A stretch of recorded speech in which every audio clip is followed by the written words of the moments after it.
Okay. And we are live. So, we're back with Morrowind. Yesterday we became the Hortator of all the great houses and the war leader of all the tribes. Meaning we get to meet with a temple in a secret meeting. And we just talked with the Archcanon, who pretty much just told us to go and meet with Vivec himself, the god. One of the gods of the tribe, you know. And who has lots of lessons. The 36 of lessons of Vivec books have been quite useful to us since they give us skill points. Anyway, that's neither here nor there. Let me just get the game started. We'll have this meeting with Vivec and see where it goes. Boop. Let me just get the game on screen, as is good and normal. Come on, game. Come on, boot up. Come on. Come on. Come on. Come on. Oh, it's booting up.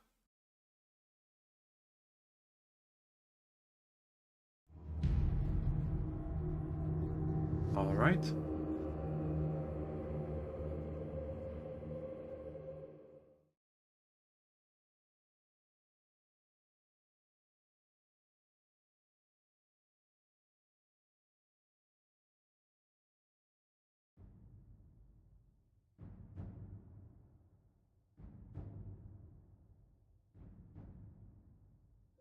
So, we were right in front of the temple last time around.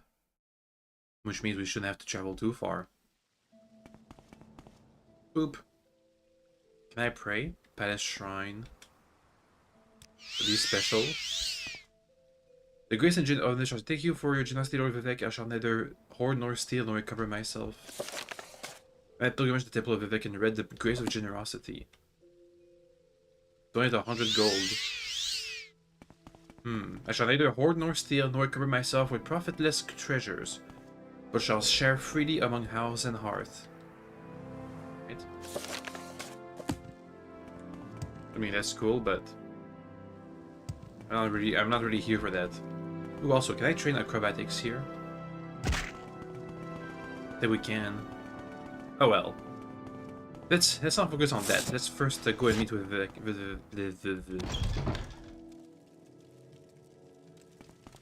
Hello. I expected you. We have business, you and I. When I was young like you, I was very impatient, so I'll keep our business short. Then later, there may be time for other things. First, I must propose to remove my curse upon the Neverine, and the persecution of the dissident priest, and proclaim to all Morrowind that Firo is the incarnate Neverine, the prophesied savior of Morrowind, the last hope to withstand the menace of Dagothr in the 6th house. These things I will do, whether you wish or not. Oh, okay. Next, I propose to surrender to you the power and responsibility of defeating Dagothr. You may choose to refuse, I will not compel you. We receive the power as a gift in the form of an artifact called Wraith Guard. We'll accept the gift, then do with it as you will. You will receive the responsibility as an oath. You may give your oath, then keep it or break it as you like. First, will you accept Wraith Guard as a gift? Maybe. I'll take your maybe as a no. That concludes our interview. If you change your mind, come back. Let's try again, shall we? I propose to give you an artifact. Alright. Good, sensible of you. And now we will give you your oath before all gods and men, before all spirits visible and invisible, before my honor and your honor. Dedicate yourself and Wraith Guard to the defeat and destruction of Dagothr and the preservation of Morrowind and its people. Sure. Not very sensible, but very good. I was hoping for someone who would have no hesitation about making such a note. You will now have a brief, momentary sensation of time passing. Don't be alarmed. You are being taken out of time in order to avoid the unpleasant experience of learning how to use Wraith Guard. It'll be over before... There's a brief sensation of motion in total darkness, floating, but without a sense of weight or directions. You know it. Now, I will notify the temple that you are our champion. There shall be no more persecution of the dissident priests, and I hope both sides shall swiftly be reconciled. You have time for questions, if you like, or you may leave as you wish. But I think there are at least 2 things you should ought to know. How to use Wraith Guard and how to defeat Dagothr. Unique Dwemer artifact has been removed from my inventory. Wraith Guard has been added. To defeat Dagothr, go to Red Mountain, then recover the artifact hammer, Sunder from the Gate Citadel, They recover the artifact blade Keening from the gate citadel Order Cell, and proceed with the Wraith Guard, Sunder, and Keening to the citadel of Dagoth-Ur. Within the citadel, find the heart of Lorkhan. Use the 3 artifacts to sever Dagoth-Ur's connection to the heart, and he'll be destroyed. And the Blight ended on Morrowind. To destroy Dagoth-Ur, you must sever his connection with the heart of Lorkhan. To do this, strike the heart with the artifact Hammer. Then strike with more with the artifact Keening. You must wear Wraith Guard because you cannot handle either Sunder or Keening unless you are wearing Wraith Guard. There's a short, simple explanation. Here's the long, detailed explanation written down for your convenience. Read it, study it, commit it to memory. Dagoth-Ur again?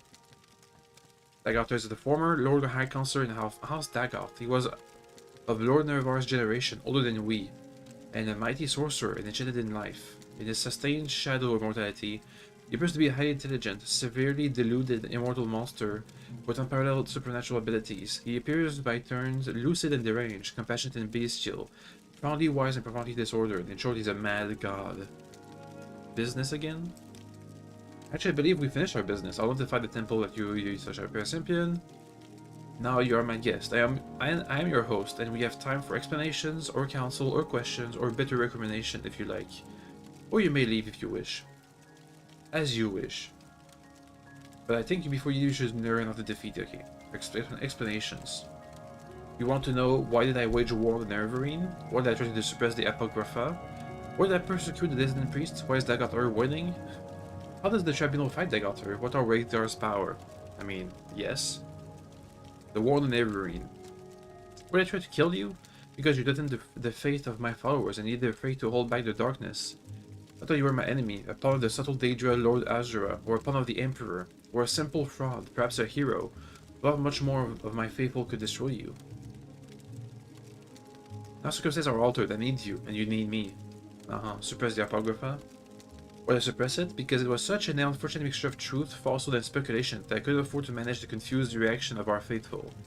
Any doubt whatsoever weakened their faith, and we needed their faith to give us the power to maintain the ghost fence. In retrospect, perhaps we lost the faith of those we most needed while preserving the faith of the meek and indifferent. Perhaps a mistake was made, who can say? Why did I persecute the dissident priest? Suppression and persecution of dissidents is just one of the standard tools of the statecraft. I believe we erred in trusting the judgment of Barel Salah. He and his ordinators served valiantly in the war against Dagoth-Ur. We mistook his misplaced zeal for energy and dedication. Mistakes were made, but no more. There shall be no more persecution. Alright? He's changed his mind quite quickly. Dagoth-Ur's winning? Dagoth-Ur is winning because he is close to the source of power, Lorkhan's heart. And because he retains the passion of madness, while we have settled into the lonely and unrewarding posture of dogged dutifulness and perseverance, and finally perhaps because he is stronger and smarter than we are, and his followers are more fervent and fanatical. I believe we were careless and complacent and outwitted. In the matter of denying the Neverine, we were foolish. How does the Tribunal fight Dagoth-Ur? In the past, the Tribunal made seasonal campaigns to Red Mountain. We slew Dagoth-Ur and his kin, though the heart of Lorkhan always revived them in time. Later, when we realized we couldn't destroy them, we created a ghost fence to contain the threat. These solutions were effective until Dagoth-Ur ambushed us and captured Sunder and Keening. Since that time, our fortunes have waned and his has increased. So they used to have Sunder and Keening, but they never used it to sever Dagoth-Ur from the heart of Lorkhan. Probably because then they would also be severed. What are Wraithguard's powers? Wraithguard's primary function is to protect the wearer from the fatal energies of the artifact Sunder and Keening. It also has mana productivity limits against physical and magical damage that you may find useful. Okay, so that was the questions. Next, Council. You need to know where is Dagoth-Ur, what are Dagoth-Ur's plans, who are Dagoth-Ur's servants, who is Dagoth-Ur, what are the... Okay, where is Dagoth-Ur? Dagoth-Ur has never ventured out of the Heart Chamber, the place on the Red Mountain where the heart of Lorkhan lies. It is there, or nearby, that he is constructing a new god, Akulakan, also known as the Second Numidium, aka a giant mech. What are Dagoth-Ur's plans? We know nothing of for sure, but we have learned much from interrogating Sixth House cultists and victims of dream compulsions. From our study of Dagoth-Ur's actions, the temple scholars and inquisitors have prepared a document, Dagoth-Ur's plan, that summarizes what we know. It's available in my library. I want your trust. awaiting cooperation, so I have had the priest make copies of a number of documents. They're here for you to read or take with you. Take a look at them, help yourself. Who are Dargatur's servants? Chief among his servants are the 7 brothers, the Ash Vampires, powerful heart-wights, and cunning sorcerers of old. These creatures appear to die, but others revive the heart. Somehow, Dargatur has conferred some portion of his immortality upon them, and perhaps they sustain themselves with more conventional sorcery. Who is Dargatur? Yeah, okay, we already asked that. What are Dargatur's powers? He's able to send his mind to the dreams of successful victims across vast distances. Victims are either swayed by his compulsion or driven mad. He also seems to be invulnerable to physical and magical harm. His flesh and the flesh of his followers evolves towards a mutable, magical form. Dargathers in the highest rank can control the distorted manifestation of their flesh. The lower ranks lose control of their bodies and become mindless corpus monsters. Good to know. What is known about Dargathers' defense? Compared to the ordinators and void armigers garrisoning the Ghost Gate, with this information about the defenses of the citadels and his heart-white kin. How can I prepare for battle against Dargathur? Prepare for war. Beyond the Ghost Gate there are no safe places, no allies. Stockpile resources, plan for retreat and replenishment, quest for artifacts of powers. Already done most of that. Who can help? Auditors and void armigers stationed at Ghost Gate have the most practical knowledge of the nightmare world inside the Ghost Fence. Seek them in name for counsel and aid. Okay, next. We need to ask questions. And there's going to be better recommendations. You're curious. What really happened at Red Mountain? What really happened to the Dwemer? What was the Dwemer's sin? What is it like to be a god? Okay, what happened at Red Mountain? In my library, I have made the 2 conflicting accounts of the events on Red Mountain. My own true account and another false account, common among the Ashlanders and preserved in the Apocrypha. I don't care whether you believe my account or not, I leave it up to you to judge which is true. What happened to the Dwemer? I have no idea what happened to the Dwemer. I have no sense of them in the timeless divine world outside of mortal time. In fact, if I did believe they existed, I would be in no hurry to make contact with them. They may with some justice hold the Dwemer race responsible for their fate. My intuition is that they are gone forever. That's perfectly fine with me. Okay. What was the Dwemer's sin? I didn't catch it. Dwemer's sin. The sin of the Dwemer was the creation of a new god from the substance of a dead god, the Lorcan. There's also the sin for which we would destroy Dargathur. I hesitate to call it sin. More properly, I call it destructive evil. The sin of the tribunal, however, is it the breaking in the oath to Azura to forbear from trapping the heart with Kegronac's tools. And in the folly of seeking to become gods, breaking the oath was evil, becoming gods was folly, and if we sin, we have paid the price. Sure. What's it like to be a god? It is to being a juggler. Things are always moving, and you learn whether they are without... well, it's like being a juggler. Things are always moving, and you learn to know where they are without even thinking about it. Only there are many, many things moving. And sometimes, like any juggler, you drop something. I'm afraid it has become a lot more of a matter of dropping things lately. There's too much to do, and not enough time, and I'm losing my touch. Perhaps I'm growing old. It's a bit like being at once awake and asleep. Awake, I'm here with you, thinking and talking. Asleep, I'm very, very busy. Perhaps for other gods, the completely immortal ones, it is only like that being asleep. Out of time. Me, I exist at once inside of the time and outside of it. It's nice never being dead too, when I die in the world of time, when I'm completely asleep. I'm very much aware that all I have to do is choose to wake, and I'm alive again. Many times I have very deliberately tried to wait patiently, a very long time, before choosing to wake up. And no matter how long it feels like I wait, it always appears when I wake up that no time has passed at all.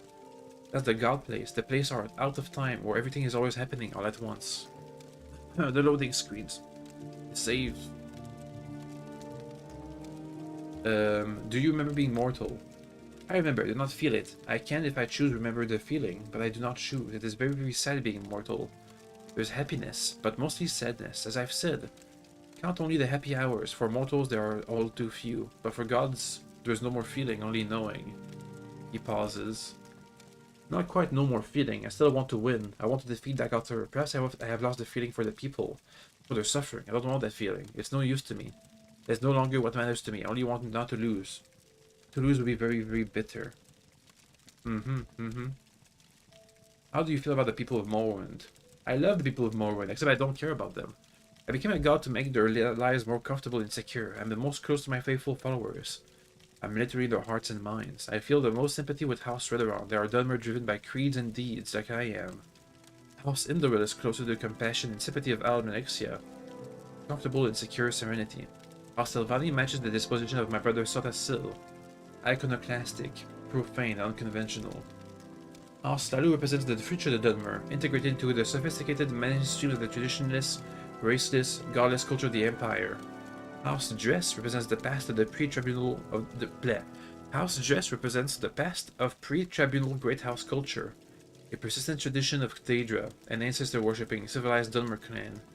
And I even love the Ashlanders for the preservation of the most ancient barbarian tribal tradition of the Dunmer, who first settled Morrowind. Sure. Next, bitter recrimination. Where's it at? There it is. You want to chide me? What, did I murder Nerevar? We did not murder Nerevar. The legend that we murdered Nerevar comes from a story told by a shield companion to Nerevar, Alandro's soul, who lived among the Ashlanders. The Ashlanders have retained other souls' accounts as part of their oral history. The account is persuasive in some details, implausible in others, and is in many cases false. Okay, you have two accounts. Why did you break your oath to Azura?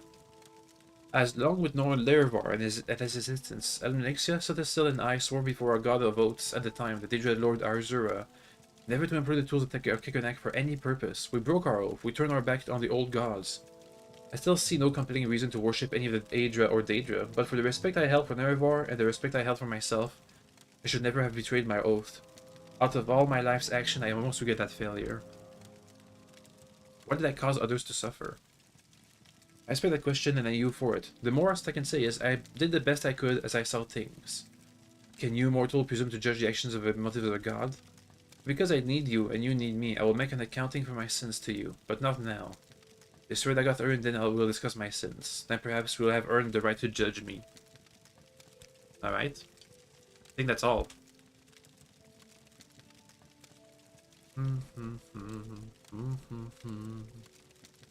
Pretty sure that was all. Oh, who can help?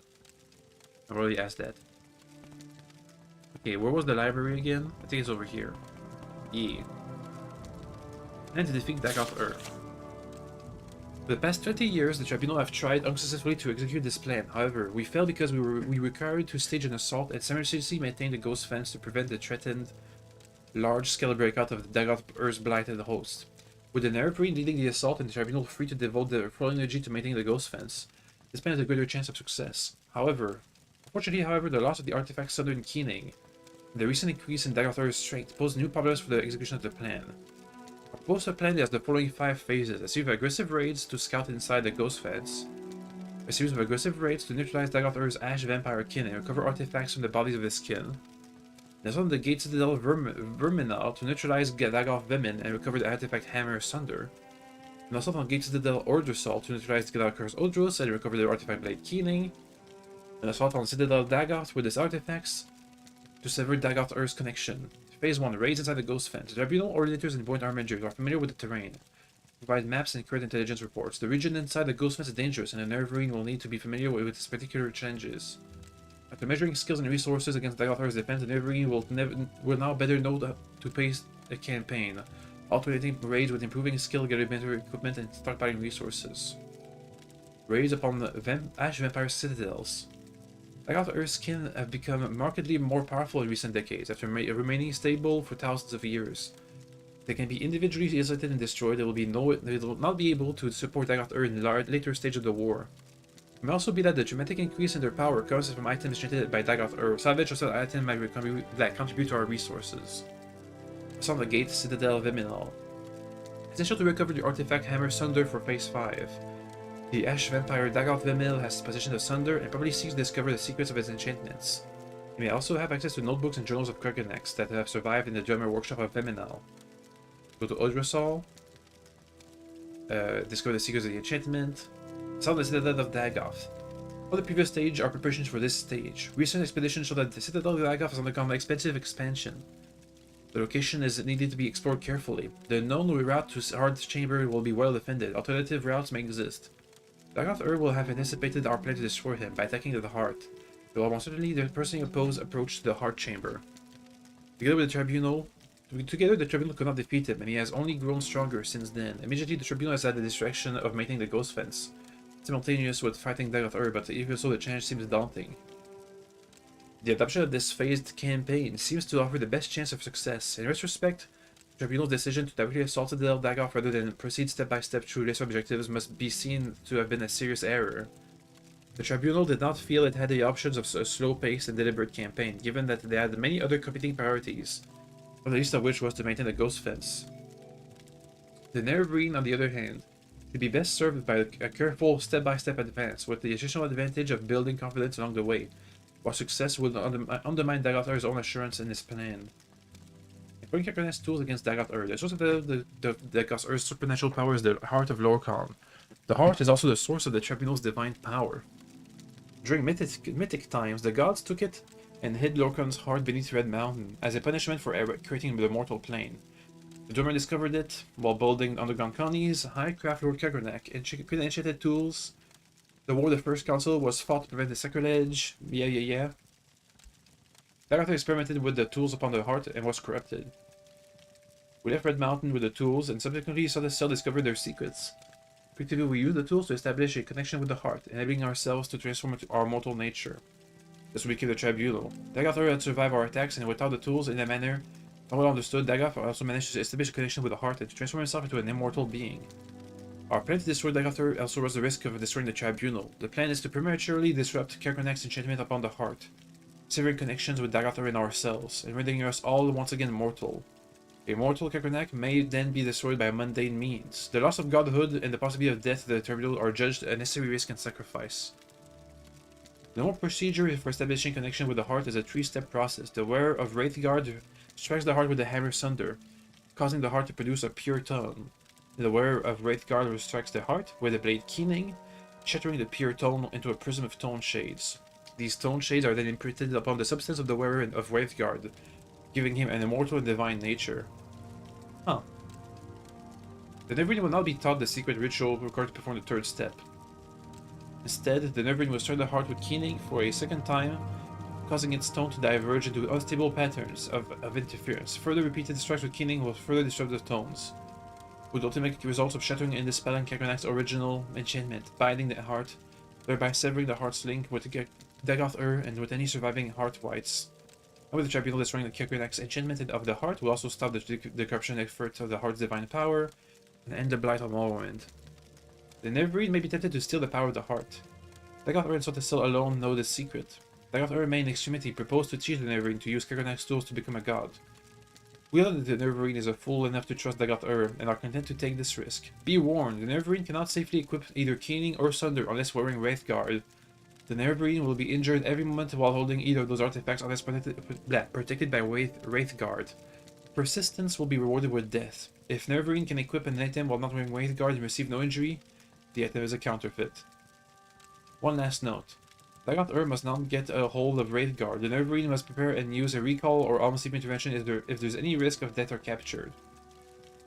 The element of surprise. Dagoth will not expect you to destroy Kakarnak's enchantment on the heart. He does not know if it is possible. He will not do it himself, and he knows that we have never tried it. He will not believe anyone would want to sacrifice the promise of such power. Furthermore, advancement in the House Dagoth, as in all great houses, is by challenge and confrontation. The Nerebrine challenges and defeats of Ash vampires in battles with the 6th House will be viewed in that light. Dagoth and his kin may assume that her Nerebrine ambition is to control the heart. Given that assumption, it's only reasonable that the Nerebrine will try to defeat each of Dagoth's subordinates in turn, working up to Dagoth. The Nerebrine can defeat Dagoth and control the heart, so much the better, but logically the Nerebrine would wish to rise as high in the hierarchy as possible before cutting a deal with head of the house. Dagoth should try to recruit the Nerebrine to join the House Dagoth. It may be possible to pretend to join him, then betray him. However, any attempts to deceive him will be very risky. House Dagoth has a tradition of subterfuge and treachery, and because it is a deceiver, he would expect deception. Closing remarks. We place no compulsion upon the Nerebrine to adhere to the plans described here. We believe that they've offered the best chance of destroying Dagoth, but we also chosen to place our trust in the Nerebrine's judgment and skill. Frankly, we see no alternative. If there are any doubts or questions, speak with Vivec. It may be that if the Nerebrine succeeds, the Tribunal will not survive. Such sentiments as might have been expressed to the Tribunal should, in that case, be addressed to the land and people of Morrowind. By the happy convergence of fortune and prayer, meet in our destiny. On behalf of Lady Almexia and Sotasil Vivec. Alright. What is Wraith Guard looking like, by the way? Wraith Guard. Armor rating 162. Value 5 gajillion. Shield 10 points on yourself, reflect 20%. Resist blight, resist shock, resist fire, resist magicka, resist poison. I'm just gonna wear that. The Battle of Red Mountain. That's the true account. The following, the quote-unquote true account. The following is a transcript of the words of Lord Vivec, addressed to the dissident priest Mulder O'Main, who comforted Vivec with the Ashlander tradition surrounding the Battle of Red Mountain, by prophecies of the Neverine, and to unnamed magistrate of the Inquisition who joined Vivec in interrogation. Who can really recall the events of the distant past? But you have asked me to tell you, in my own words, the events surrounding the Battle of Red Mountain, the birth of the Tribunal, and the prophecy of the Nevervar reborn. Here is what I can tell you. When the Chimer first abandoned the herds and tents of their nomadic ancestors and built their first great houses, we loved the Daedra and worshipped them as gods, but our brethren, the Dwemer, scorned the Daedra and mocked our foolish rituals, and preferred instead their gods of reasons and logic. So the Chimer and the Dwemer were always at bitter war, until the Nords came and invaded the Resdane. Only then did the Chimer and Dwemer put away their strife and join together to cast out the invaders. Once the Nords were driven out, General Nerevar of the Chimer and General Dunmac of the Dwemer, who had come to love and respect one another, resolved to make peace between their people. At that time I was but a junior counselor to Nerevar, and Nerevar's queen Almalexia and his other favorite counselor Sotasil always doubted that such a peace might long survive, given the bitter dispute between Chimer and Dwemer. But by negotiation and compromise, Nerevar and Dunmac somehow managed to preserve a fragile peace. But when Dagoth Lord of House Dagoth, and trusted friend by both Nerevar and the Dwemer, brought to us proof that the High Engineer Kekrenak of the Dwemer had discovered the heart of Lorkhan, that he had learned how to tap its powers, and was building a new god, a mockery of Chimer faith, and a fearsome weapon, we all urged Nerevar to make war on the dwarves, and to destroy this threat to Chimer beliefs and security. Nerevar was troubled. He went to Dunmac and asked if what Dagoth said was true. But Kekrenak took great offense and asked whom Nerevar thought he was, that he might presume to judge the affairs of the Dwemer. Nerevar was further troubled and made a pilgrimage to Hol Mayan, a sacred temple of Arzura, and Arzura confirmed that all that Dagoth said was indeed true, and that the creation of the new god of the Dwemer should be prevented at all costs. When Nerevar came back and told us what the goddess had said, we felt our judgment confirmed, and again counseled him to war, chiding Nerevar for his naive trust and friendship, and reminding Nerevar of his duty to protect the faith and security of the Chimer against the impiety and dangerous ambition of the Dwemer. Then Nerevar went back to Vardenfell one last time, hoping the negotiations and the compromise once again preserved the peace, but this time the friends Nerevar and Dunmac quarreled bitterly, and as a result the Chimer and Dwemer went to war. The Dwemer were well defended inside their fortresses at Red Mountain, but Nerevar cunning drew most of the Dunmac's armies out to the field and pinned them there, while Nerevar, Dagoth, and a small group of companions could make their way to the heart of the chamber by secret means. Okay, so there's probably a secret passage in there. There, Nerevar the Chimer King met Dunmac the Dwarf King, and they both collapsed from grievous wounds and by draining magics. With Dunmac fallen threatened by Dagoth and others, Kekrenak turned his tools upon the heart, and Nerevar said he saw Kekrenak and all his Dwemer companions at once disappear from the world. In that instant, Dwemer everywhere disappeared without a trace. Kekrenak's tools remained, and Dagoth seized them, and he carried them to Nerevar, saying, "That fool Kekrenak has destroyed his own people with these things. We should destroy them right away, lest they fall into the wrong hands." But Nerevar was resolved to confer with his queen and his generals, who had foreseen this war would come and whose counsel we would not ignore again. "I will ask the tribunal what we shall do with them, for they have wisdom in the past that I had not. Stay here, Lord Dagoth, until I return." So Nerevar told Dagoth to protect the tools in the heart chamber until he returned. Then Nerevar was carried to us, where we waited on the slopes of Red Mountain, and he told us all that what had transpired on the Red Mountain. What Nerevar had said was that the Dwemer had used his special tools to turn the people into immortals, and that the art of Lorkhan's held wondrous powers. Only later did we hear from others present that Dagoth had taught the Dwemers destroyed, not made immortal, and no one knows for sure what really happened there. After hearing Nerevar, we gave our counsel as he requested, proposing we should preserve these tools in trust for the welfare of the Chimer people. And who knows, perhaps the Dwemer are not gone forever, but merely transported to some distant realm, in which they may once again return, to threaten our security once again. Therefore, we want to keep the tools, to study them and their principles, so that we may be safe in future generations. And though Nerevar voiced his grievous misgivings, he was willing to be ruled by our council under one condition: That we all swore together that we all that we all together should swear a solemn oath upon Arzura that the tool would never be used in the profane manner agreed that the Dwemer had intended, aka making new gods. We already agreed and swore solemn oaths at Nerevar's dictation. Then we went with Nerevar back into Red Mountain and met with Dagoth-Ur. Dagoth-Ur refused to deliver the tools to us, saying that we were dangerous and we could not touch them. Dagoth-Ur seemed to be irrational, insisting that only he could be trusted with the tools, and that we guessed that he had somehow been affected by his handling of the tools, but now I feel sure that he had privately learned the power of the tools, and had in some confused way decided to use them for himself. The Nerevar and our guard resorted to force to secure the tools. Somehow Dagoth-Ur and his retainers escaped. We gave the tools, and delivered them to Sotasil for study and safekeeping. For some years we kept the oaths we swore to Arzura with Nerevar, but during that time, in secret, Sotasil must have studied the tools and divined their mysteries. At last, he came to us with a vision of a new world of peace with justice and honor for nobles and health and prosperity for the commoner, with the tribunal as immortal patrons and guides. And dedicating ourselves to this vision of a better world, we made a pilgrimage to Red Mountain, and transformed ourselves with the power of Kekonek's tools. Well, how did Nerevar die? He skipped the part where Nerevar died. And no sooner had we completed our ritual and begun to discover our newfound powers that the Daedra Lord Arzura appeared and cursed us for our forsworn oaths. By her powers of prophecy, she assured us that her champion, Nerevar, true to his oaths, would return to punish us for our perfidy, and to make sure such profane knowledge might never again be used to mock and defy the will of the gods. While Sotasil said to her, "The old gods are cruel and arbitrary, and distant from the hopes and fears of Mer. Your age is past. We are the new gods, born of the flesh and wise and caring of the needs of our people. Spare us your threats and chide in constant spirit. We are bold and fresh, and we will not fear you." In that moment, all Chimer would change to Dunmer, and our skins turned to ashes and our eyes into fire. Of course, we only knew at the time that this has happened to us, but Arzura said, "This is not my act, but your act. You have chosen your fate and the fate of your people, and all the Dunmer shall share your fate, from now to the end of time. You think yourselves gods, but you are blind, and all is darkness." And Arzura left us alone, in darkness, and we were all afraid. But we put on a brave face and went forth from the Dread Mountain, to build a new world of our dreams.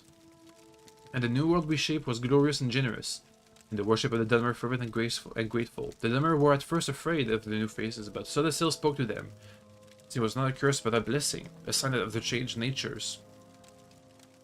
Civilized Mer, speaking directly to their immortal friends and patrons, the tree face of the tribunal, and we were all inspired by Sotasil's speech and vision. But beneath Red Mountain, Dagoth had survived. And even as the light of our bold new world shined even more brightly, beneath Red Mountain, the darkness gathered.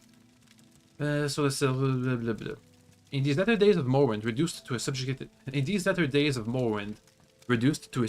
province of the Western Empire, as the glory of the temple fades and the dark tide rises, we're reminded of Arzura's and her promised champion's return. We have waited blind and in darkness, mere shadows, drained of our ardent visions, in shame of our folly, in fear of our judgment, and in hope of our deliverers. We do not know if the outsider claiming to fulfill the prophecy of the Nerevarine is our old companion Nerevar reborn, or a pawn of the Emperor, or a cat spawn of Arzura, or some simple twist of fate. But we insist you adhere to the temple doctrine and conform to the strictures dividing the hieroglypha from the apocrypha, and that you must not speak which you must not be spoken openly. Act as a dutiful priest should, in accordance with your vows of obedience, so that defy me, and you will know what it is that is against the god. That was a recent conversation then. Dagoth-Ur's plan. For integrations of the captured sleepers and other 6 house cultists, from studies of manuscripts written by cultists and victims of dream-induced mania, from interviews with the Lord Vivec concerning historical campaigns against Red Mountains, and from broad conjectures with interference made upon these materials. This is our best estimate of Dagoth-Ur's motivations and his objectives at his most recent phase of this war upon Morrowind. Number 1. Basic objectives. Establish a theocracy in Morrowind based on the worship of the newborn god Akulakon, second new medium, be created by Dagoth-Ur from the heart of Lorkhan, and the body constructed according to the principles and rituals pioneered by the Dwemer. Establish the ancient era of House Dagoth as the god priest of Akulakon, and the 6th house of Dagoth as the dominant political power in Morrowind. Through charismatic conversion, unite the Dwemer under the guidance of the Dagoth-Ur to battle against the foreign animals. Note: Dagoth-Ur has apparently adopted the views and motivations of the Dwemer High Craft Lord Kekonek. In effect, he recapitulates the ancient blasphemous folly of the Dwemer. Expose the false worship of the tribunal and destroy their ecclesiastical authority and political power. How much dissident priests or the cult of the Neverend may be controlled or influenced by the 6th house of this regard is upward speculation. Extirpates all remaining individuals of inferior and mongrel race from the Morrowind. Drive the Empire from Morrowind. Recover ancient territories stolen by Skyrim and Argonia. Extend the worship of Al-Kulakon to all nations of Tamriel. Subversions and conquest. Plan to establish and expand the 6th house. Secure Red Mountain against Tribunal intruders. Deny Tribunal access to the heart. Weakening the temple while securing Red Mountain for the creation of Al-Kulakon. Keep the construction of the second medium secret. Create passive servants in ever-widening circles around Red Mountain by broadcasting compulsions couched in dreams to susceptible subjects in their sleep. Establish a major operational base at Kogranum for the operations in the Ash Wastes. Establish smaller base near small port village and in lower-class waterfront districts in Vivec. Infiltrate and subvert smuggling and syndicates. Recruit willing followers from disaffected populations, including the underworld, the poor, and the rapid anti-imperial activists. Empire 3. Expand from small bases to other towns and villages. They recruit and indoctrinate subjects made accessible by dream sending. Occupy abandoned towers and ruins and train corrupted cultists as raiders and irregular troops. Identify, discredit, and decimate possible source of political resistance. Race 4. Use assassination and terror to weaken and distract and disrupt the legions and the imperial bureaucracy, along with their Hlalu sympathizers. Inspire popular uprisings of the native powers against the foreign rich and powerful. Summon sleepers and dreamers to Daggerthor to work on second medium. I guess he got all the way to phase 4. You think Dagoth Earth's perspective. Dagoth Earth thinks of on a large time scale, for the most part, in the outside of time scale of the divine consciousness. He thinks that only obstacles of mythic scales are worth consideration. He believes he is fitted to rule Morrowind, to free Morrowind of the Empire, and to become the new hard-loving father of Morrowind. Given that perspective, the only opposing force that Dagoth Earth worries about are the Tribunal, the Daedra, the Emperor, and the Incarnate. The Tribunal's loss of Sunder and Keening, the diminishing resources of Vivec, Almanex, and Sodasil, Dagoth Earth believes he has permanently gained a decisive strategic advantage. On the immortal time scale, the battle may last for centuries, but the outcome is now not in doubt. And Al-Kulakon may be a device for dramatically reducing the time scale for decisive victory. The myth of dynamic invisibility of the Emperor and the Empire has long been an unquantifiable and intimidating threat. But recent rumors and unrest in the Citadel of the Emperor's failing health and the unsettled question of succession have diminished the scale of the threat. Nonetheless, the revelation that the Neverend is a pawn of the Imperial intelligence, hand-picked and sent to Morrowind by the Emperor himself, may cause Dagoth Earth considerable anxiety. That is kind of impressive. The Daedra represents no coherent obstacle to Dagoth Earth. Nonetheless, their personal abilities and their influence upon their fanatical followers is considerable. Their motives and actions obscure, and Dagoth Earth remains concerned about them. The Incarnate represents Saint Nervar, a mythic force that has obviously previously defeated Dagoth Earth, and Dagoth Earth is obsessed with this threat. At the same time, Dagoth Earth knew Nervar personally, not that he was a mortal man with faults and weaknesses.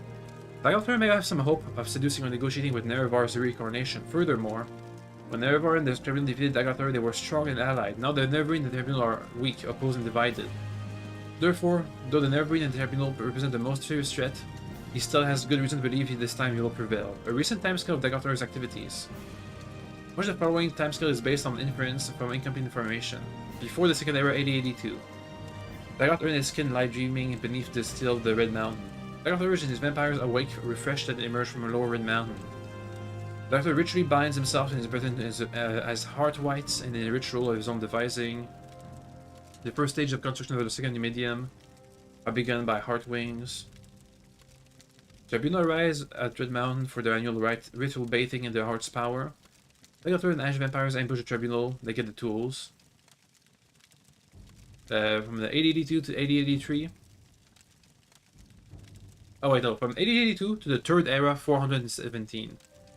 Intermittent Tribunal campaigns assault. So it's been 400 years at least. I don't remember when the Third Era kicked in. Intermittent Tribunal campaigns assault the Red Mountain. The Tribunal are supporting forcing to force access to the Heart Chamber, but are swiftly driven back. Dagoth Earth recruits sleepers and dreamers through dream sending. Cultists and recruits through dreams, compulsion. Weaker cultists become corruptors beasts. Kolgurun reoccupied by Dagoth Ottul and fortifies an advanced base for 6th House operations. Soul sickness spreads in the region close to the Red Mountain. 6th House bases founded near Narmak and in the waterfront areas of Vivec.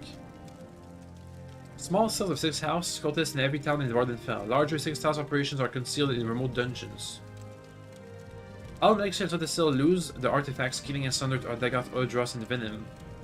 Vivec was through Alchemist and subtle, but failing to recover Killing Asunder, the Tribunal retreats from the Red Mountain in disorder. Surviving Buoyant Armiger's companion knows the Tribunal was forced to retreat, but do not know how serious a reversal the Tribunal has suffered. The three tribunes return to the respective capitals and continue to perform the ritual functions. The tribunes continue to grow weaker without access to the heart, and because of resources required to support the Ghost Fence, the inner circle of the temples have begun to suspect the Tribunal have suffered serious from wounds and demoralization in the wake of the reverse at Red Mountain. Campaign of 6 house assassinations of prominent Imperial citizens and Halalu Imperial sympathizers. Sudden attack increase in numbers and serious attacks by cultists and victims, noted with concern. Director can apparently perceive and communicate directly to his cultists. Little is known about the features of his skill or stage of completion of Al-Kulakon, known as gaining entrance into the Heart Chamber since the Second Era 282. In the Third Era 417, Killing Asunder were captured. What? What day is it? I don't remember, I don't know. Nervar at Red Mountain, that's the second, the Apocrypha.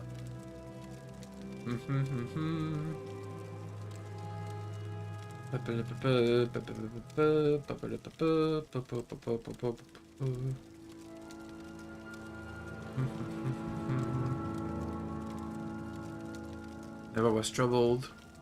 Went to this friend, but Kagrenak and the High Priests.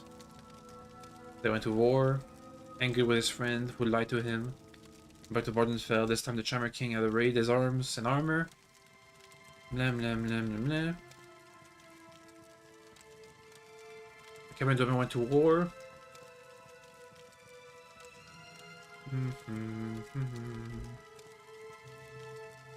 On the field, the Tribunal and their armies marched the Dunmer, turned into dust. Back in the Red Mountain. Oh, wait, what? The Cameron Dunmer went to war. Dunmer were all defended. Nervar and Dagothr could make their way to the heart of the chamber. There, Nervar met Dunmac and the Dwarf King, and they both fell from grievous wounds. Dagothr slew Kagrenak and took the tools the Dunmer used. He went to his dying Lord Nervar and asked him what to do with these. Nervar summoned Azura again, and she showed them how to use the tools to separate the power of the heart from the Dwemer people. Nervar was so confused by his wounds and his sorrows, for he still loved Dunmac and the people, so he went to fields outside, console, told his queen. Nervar didn't expect or want this, so he asked his queen and general to help him summon Azura yet again for her guidance. But Tribunal had become as greedy as Kagrenak upon a ring of the power. They made a ritual as if to summon Azura as Nervar wanted, but Alex used poisoned candles, and Soticel used poisoned robes, and Vivec used poison invocation. Nervar was murdered. I mean, they kind of forgot to talk about when Nervar died in the last account. And Azura came forth anyway, and cursed the Tribunal for their foul deeds. She told them that she could use her power over dusk and dawn to make ensure Nervar would come back and make things right again. The Tribunal laughed at her, and said that soon they would be gods themselves and that the Camera people would forget their old ways. Azura knew this would be true, and that this would take a long time before her power might bring Nervar back. What you have done here today is foul beyond measure, and you will grow to regret it, for the lives of gods are not what mortals think, and matters that weighs on only years to mortals, weighs on gods forever. So that they might know forever their wicked deeds, they made them into Dunmer. Okay. Oh, a lot of reading. Oh. Well, now we know what we have to do. Go to Red Mountain and prepare for a campaign. But first we have to go to the Ghost Fence. It's closest to Aldrin. I wonder how heavy my stuff is. I might need, since it's gonna be close to Aldrin, I might need to pass by my house and leave some stuff. Oh yeah, and also now we have the Wraith Guard. Looks cool. Let's try one of these raids.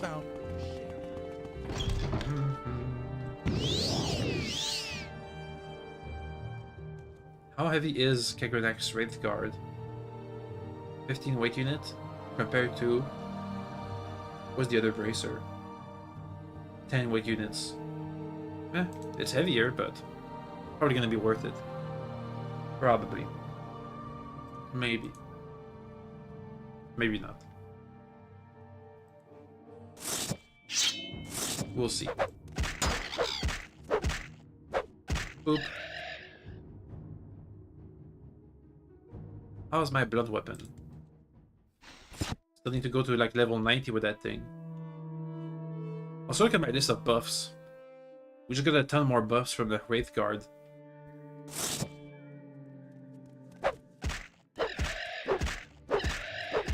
Done.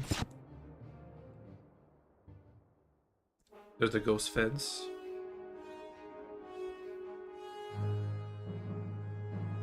Don't see any more cliff racers. Not sure what's pursuing me right now. In a world with levitation, I don't think this ghost fence is really effective. But if it does block out the blight, who am I to judge?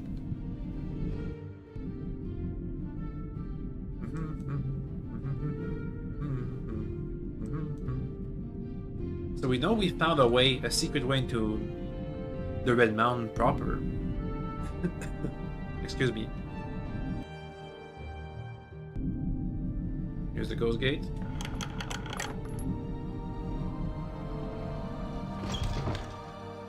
The Tower of Dawn. It's a nice name. Tower of Dawn, lower level. I'm looking for people.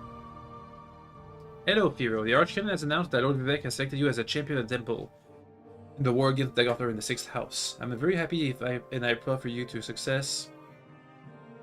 Do you want any advice? Speak as someone who is thinking about going to Red Mountain. We will not stop you, but we warn you. No protection from Blight, you won't get far, and even protection and plead of Black Cures, and when protection fails, you must plan on short forays inside and quick returns for heals and cures. Alright. They have a bit of gold.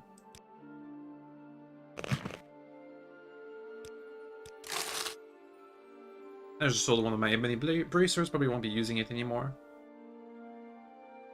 Wait, did they have anything worth buying? Restore health, restore fatigue, fortify attack. That's a pretty good one.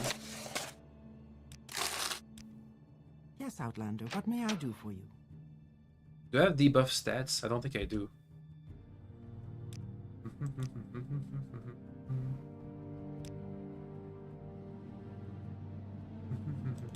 Please, go ahead, Outlander. No I'm real listening. clues about what to do and where to go.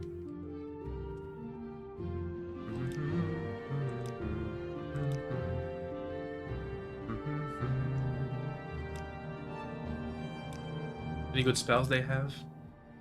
Strong Fire Shield, Telekinesis, don't even know what that does. Restore health, fortify personality.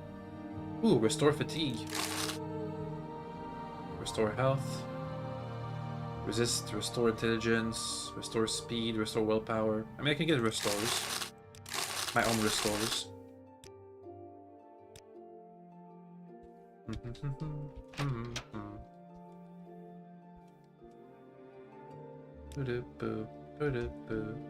Praise. I level 100 the door. Yes, I wonder what's there. Greetings. Do I have the key? I don't. Oh well, let's go up.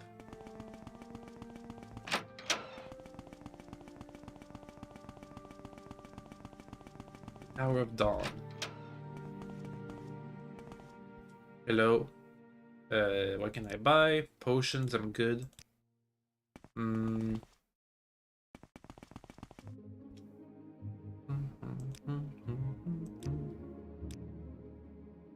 It's a burden, cure, shield, restore endurance, restore luck, restore strength, restore personality.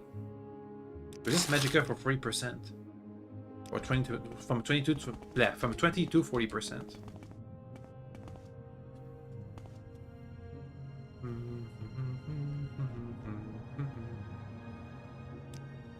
Five ancient dormices in the crater of Red Mountain are occupied by the Ash Vampire kin.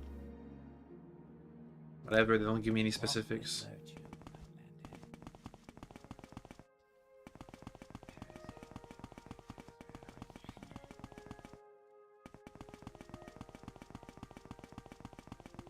Okay, that goes downstairs again. There's a Ghost Gate Temple. Walk with virtue, Outlander. You do the Pilgrimage of the Seven Graces. Bells.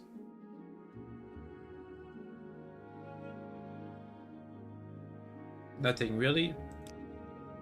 Let me get... Where was it? Was the pilgrimage inside Ghost Gate again? Let's see, the Pilgrim's Path. Be the last one. The Shrine of Pride. The Ghost Gate is a lasting symbol of the Shrine of Pride is found within the Ghost Gate, just northeast of the Ghost Gate itself. You need to be on a soul gem. Well, I'm gonna need a soul gem then. I'm listening. If I can find one. If I find a dungeon, I should be able to find some soul gems. Go ahead. White Arminger. Nope. Oh wait, inside the ghost fence. All intelligence is old. No one has ventured far inside the fence for years. This map shows the location of the citadels of the various Ash vampires. 6 house creatures have become more powerful and more numerous and powerful, and the most powerful can conjure powerful Daedra.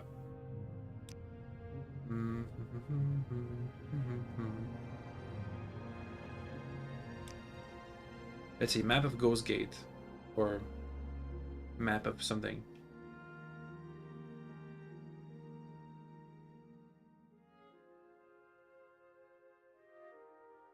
Map of Red Mountain.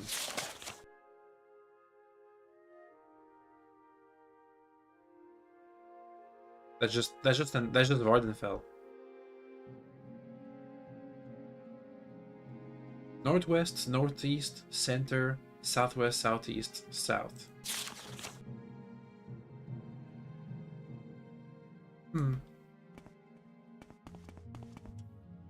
Here they can rent beds. But do they have soul gems? I am never too busy for a good talk. No. No soul gems. Oh well, I can sell some stuff.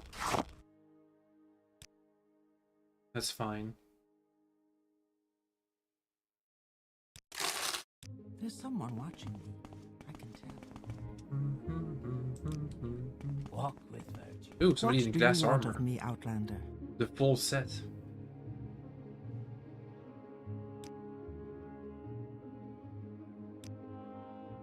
Kind of looks cool. Kinda. Did I What have to do do you something want inside of the me, ghost Outlander? fence? Thought we had a quest here, but I don't remember now.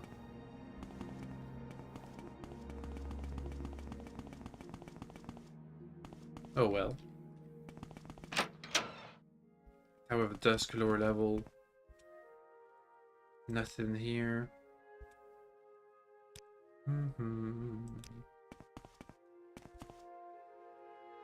Barter, they sell books. Training. Oh, can train me in short blade. 3 blessings to you, Outlander. Train This is me. a pleasure. I can sell him stuff maybe. Okay, well, that's all I can teach. Oh well. What an unexpected You can trail surprise. block. Please go ahead. That's all, that's all. Outlander. Come on, let me pass. Please join me. You don't train. You don't train. I am never too busy. Next. That's locked. What an unexpected surprise. Ooh. You bring me good fortune, Gas staff. Outlander. How may I be of service? Training. Nope. Nope. Just axe skills. I'm good. Thanks. 3 blessings to you, Outlander. This is a pleasure. Ooh, a forge. A forge. $1,000 forge. I'm good for now. It's so good to meet you. I guess that's it. Let's get out of here. Let's do one foray into Red Mountain. To find some soul gems. How do I leave?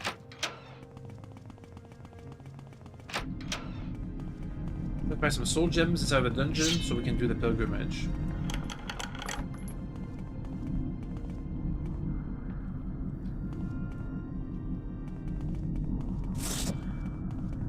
Northeast it was. Look at our first cultist. Get him. Get some XP. Yes, blood weapon, yes. That's what I wanted all this time.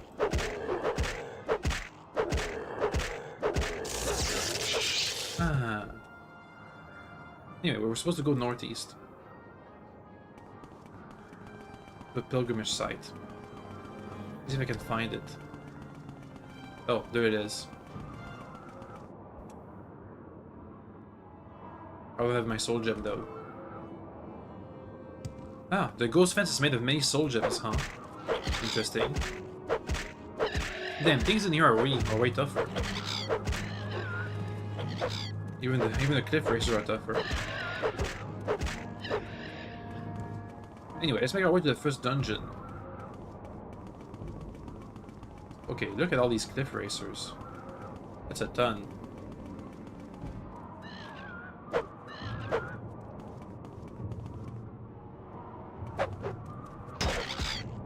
This is the source of all cliff racers. It was Dagothur. There were Dagothur creatures all along.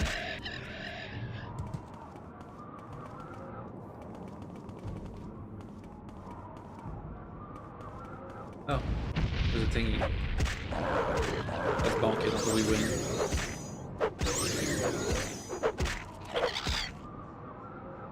No debuffs that I can see so far.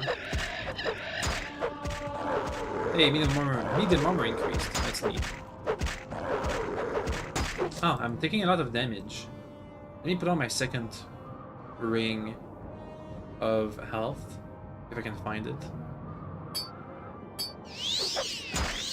I should have with the health regen.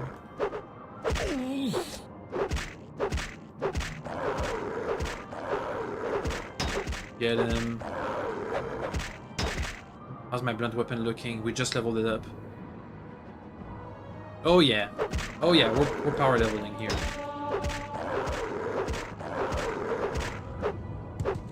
Nice. We don't get much out of it, but still.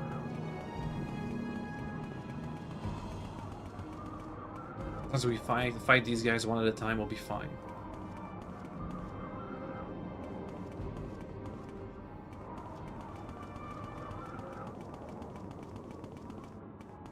Oh, first dungeon. The Yasu mine. Let's hope we find some soul gems in here.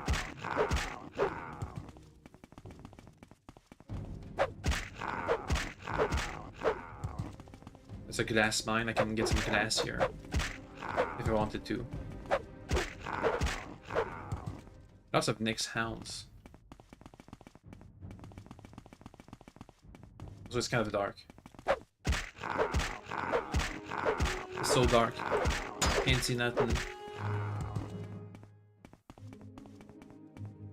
Rock. Uh-oh. Okay. I was stuck in the corner for a second. Boom! Sneak attack. Oh, a person over there. Weird how the... Oh, they're gonna fight me. You look like an Imperial soldier. What say you? Oh, there's an Imperial mine? This deep in Red Mountain? So why are there so many Nyx hounds? The Nyx hounds. Like a ton.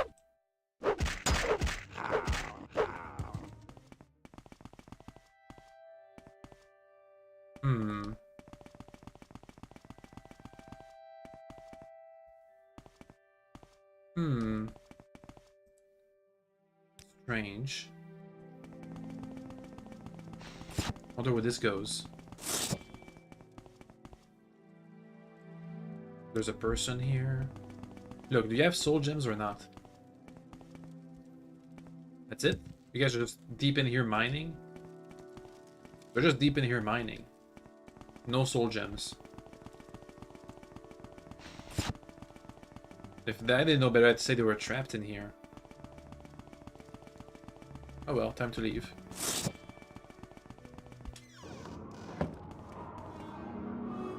Cliff Racer assaults me right away. Blunt weapon, are we getting up soon? Yes.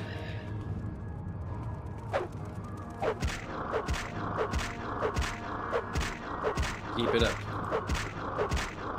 Bam. Okay, the path diverges here. Should go northwest, I think. Just want to find a soul gem for the pilgrimage site. Oh, a corpus beast.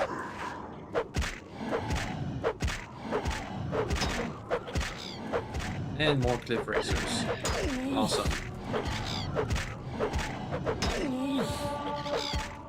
Huh, heavy armor going up faster than my medium armor. Would have been having medium armor this entire time. At least because it blocks more damage, so it gets more skill points.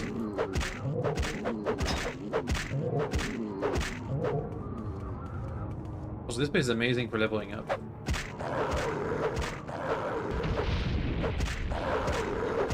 I'm just power leveling here.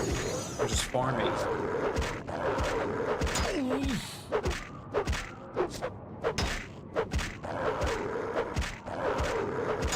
Keep it up.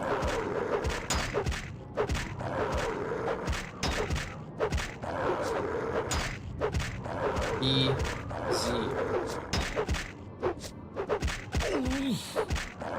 How are my boots looking? Once my boots of speed are almost done, we're gonna have to retreat. We're fine. So far. Oh, a Daedra. Done. Gotta whip out a big sword for the Daedras. Another sleeper, get him. We haven't gotten much good loot though.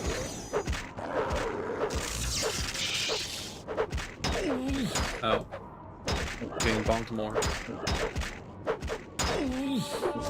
Blunt weapon skill increased.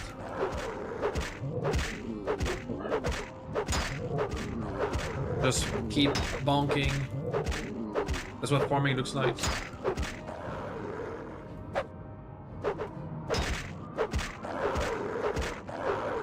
Level 75. We saw that 70. We've gone 5 levels so far. Am I gonna level up actually?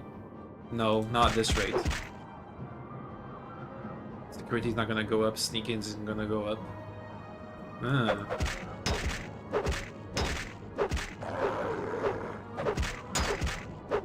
Okay, down he goes. Any good loot? None. Not even 6 house amulets that are all worth 2,000 buckaroos. I don't even count those.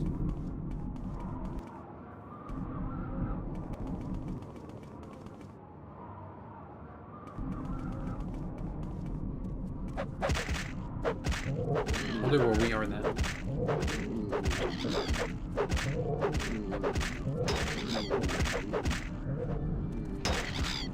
Get this one.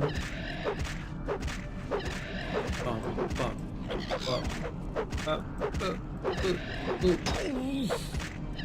He's done. Hey, another mine or something. Hopefully this one has soul gems. I can see what the game meant by raids, because this does feel like a raid. Like I'm raiding in enemy territory. An egg mine. Look, as long as you have crates full of soul gems, I don't mind. Dead adventurer. Didn't have nothing good. The worker just attacked me. Oh, the queen is there.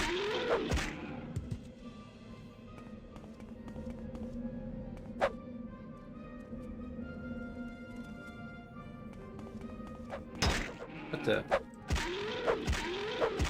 What worker are you?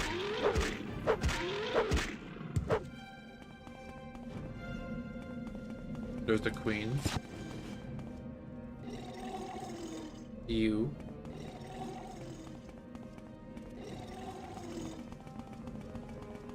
Wonder what's beyond this point. Can't just be a Quama egg, Ryan, can it? That's a tough larva. Dead egg miner. That's all they had. Okay, let's get out of here. Nothing good so far.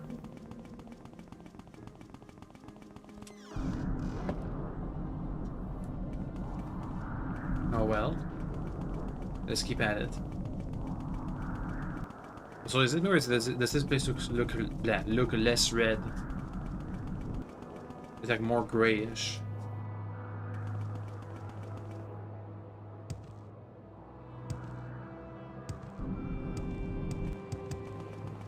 We're gonna have gonna be able to explore some ruins soon. The dog wants out. Give me a second. Doggo. Killing a zombie right now. Okay. Let me just let the dog out. Go. Be free. Freedom. There he goes. Off into his doggy adventures.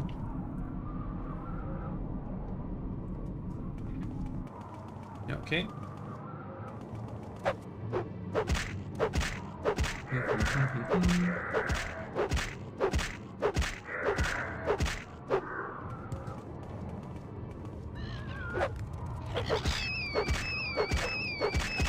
Keep bonking.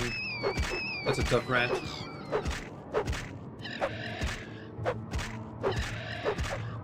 Done. Okay. I'm gonna go this way. No, I'm gonna go this way. I want to see if I can get into these ruins and find a soul gem. Or maybe even clear them totally. Just get him. How's my mace? How's my mace skill? It's gonna go to level 77. It's leveling up. Oh, that guy died fast. Here's some Dwemer ruins. Or at least Dwemer looking ruins. I'm gonna guess that there's like a fort with one of the Heartkin in them, right? Andrew Saul, Kagrenax Study. Oh, some Daedras in there. I have to use Chrysamere for this one. Oh, also I need good... Oh. Any cool artifacts? Nope, just a Dwemer sword.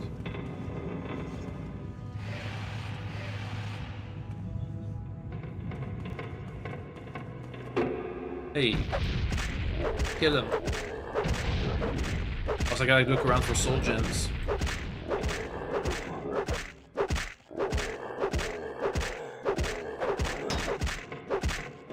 We'll try and finish this dungeon, see...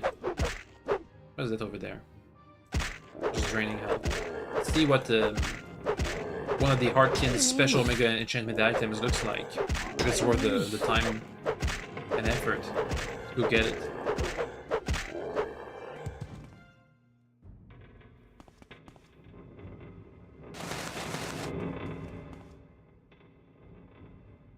Repair tongs. Ah, I can use that. What is that? Dwemer Coherer. Oops. Just picked up a random Dwemer cog. Way too heavy. Dead hero. Daedric Wakizashi. That's money right there. Come on, just one soul gem. Maybe Dwemer ruins aren't the place for... What the? Aren't the place for soul gems. It's not a place for soul gems. Oh well. It's fine then. We'll just clear this dungeon. We'll get some soul gems real easy by buying them, I guess. That's one of the guys. Yep. Keep bonking them. Okay, so they were supposed to have special items. Amulet. Amulet of Heart Rhyme. Cast when used. 45 magicka, a lot of points. Ah, so that's like extra magicka for spells. Bone Lords and Towers. And Lures. And Lower. Oh well, at least we got one of those special artifacts we were told about. Oh wait, There's ingredients here. They might have a soul gem. Maybe. Ebony broadsword, I'm gonna take that.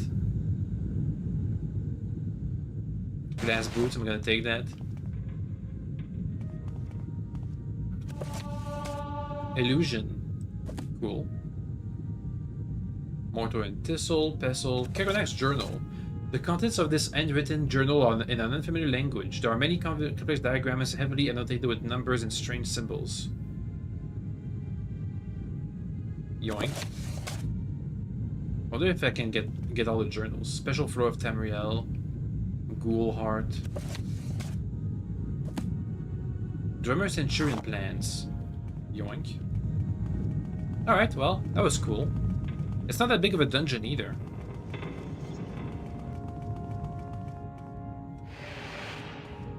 Let's keep farming. Oh, another one of the daggers. I want these blunt weapon skills. Keep bonking.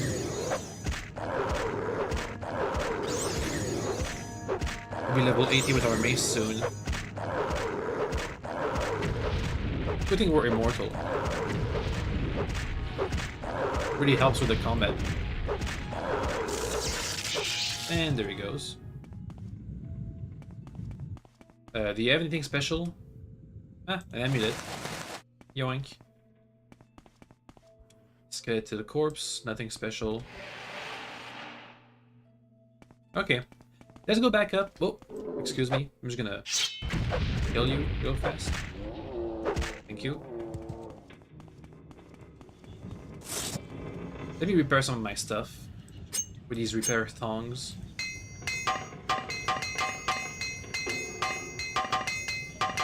Weird how the repair skill doesn't level up that fast.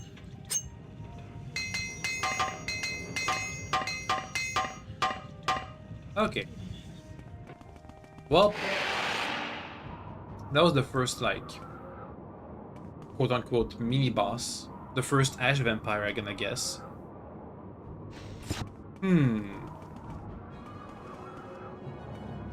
That's a giant crossbow.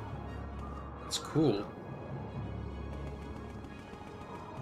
I still want to get a soul gem for the pilgrimage. Then we can go and get one in Aldrin. Then we go back to the ghost fence. Probably. Well, actually, I'm gonna go get a soul gem. We'll do the pilgrimage, and then off stream I'm gonna go and unload some of our loot. And once we come back tomorrow, we'll try and kill some of the Ash Lord vampire thingies. Oh, wait, how many levels? I'm 2 levels off in blunt weapons. I might also try and farm some blunt weapon skills. Nah, probably not. Probably not. We'll keep using the blood weapon, but I'm not gonna go and farm the skill off stream. So the dog is back. Hey, doggo. Keep pointing him. There.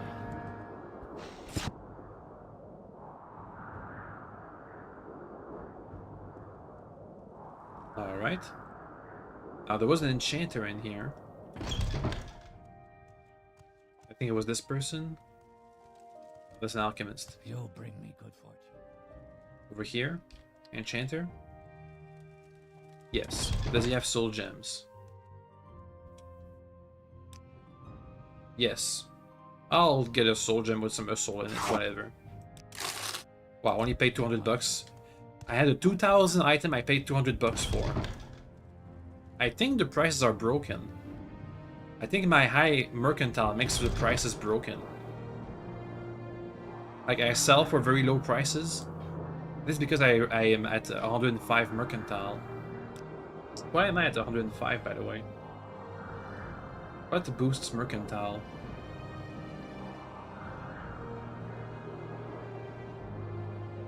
Why am I at 105?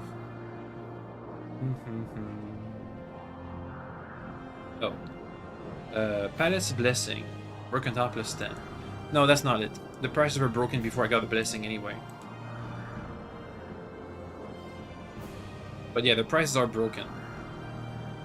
Everything is cheap now. I sell cheap and I buy cheap.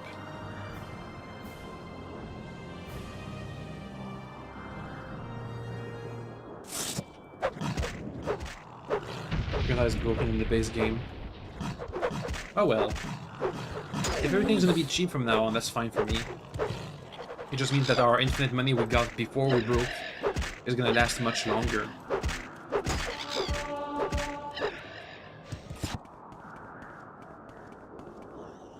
That's a lot of enemies. That's a lot of cliff racers.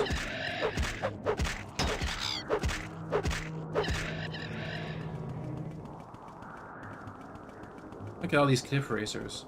Oh my god, so many. Oh, and an entrance next to the ghost fence. Blood weapon level 79. We shouldn't have gone above 50. Nah, it's fine. It's fine. First of all, it gives me some free levels, and second of all, it means that now, if everything's gonna be cheap, so if 2,000 items go for 200 bucks, and so if I sell 200 items, 2,000 items, if I sell 200 bucks items, if Kagranak's gloves that are worth 5 million, if I can sell them for 500, but also I can also buy 2 million items for 200, that's fine. I just bought a 4,000 soul gem for 200 bucks. It means that my big gold reserve of $250,000 is gonna be lasting for a while.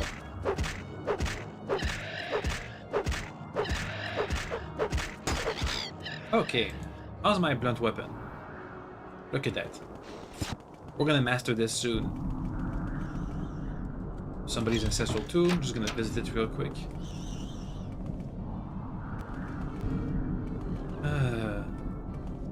Escape. Do they see us? I'm not sure. So many cliff racers literally on the ghost fence. Weird.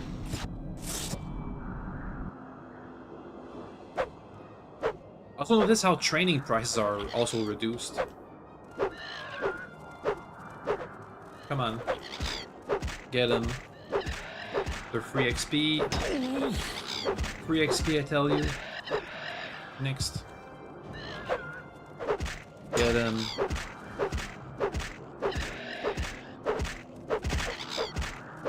Boop. Easy. They only seem strong because our weapon is so blunted.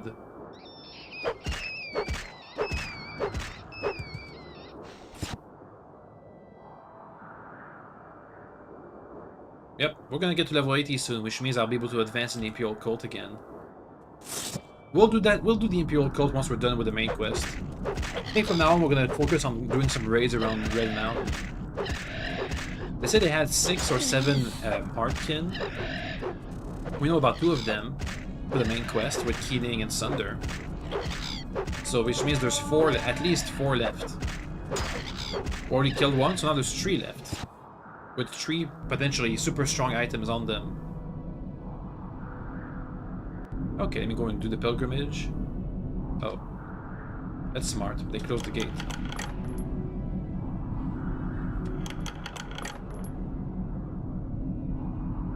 These things haven't respawned yet.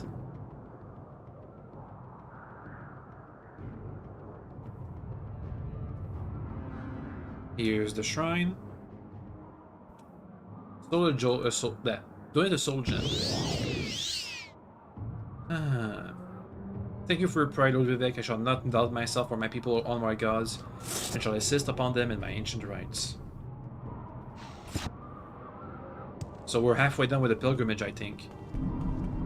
We went to the palace, went to the Ghost Gate, went to the Shrine of Pride or whatever it was called. Next, all that's left is the fields and all the rest of the Vivec City shrine things. So if I use Almsive Intervention, do I come back here? No, I go back to Aldrin. But it still looks like Red Mountain. Excuse me. Okay, well, I'll do a bit of shopping to dispose of all these ebony stuff we got.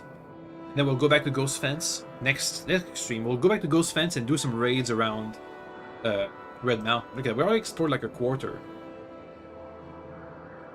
So which are the... We want to avoid... Well, avoid. We want to make our way in Red Mountain slowly but surely. Have some fun. Take our time. Not rush. Anyway, it won't be tomorrow because tomorrow I won't be available for streaming since I'll be doing school things. Instead, tomorrow will be a video of Space Station 14 on my YouTube channel. But on Wednesday, we'll be back. Oh, wait. Isn't... Oh, damn it. Tomorrow is also April's Fools. Well... I don't think I can do something special for April's Fools, unfortunately. Just bad timing with me being unavailable for that day. Oh well. Is me the fool in that case? Anyway, see you guys around. Bye bye.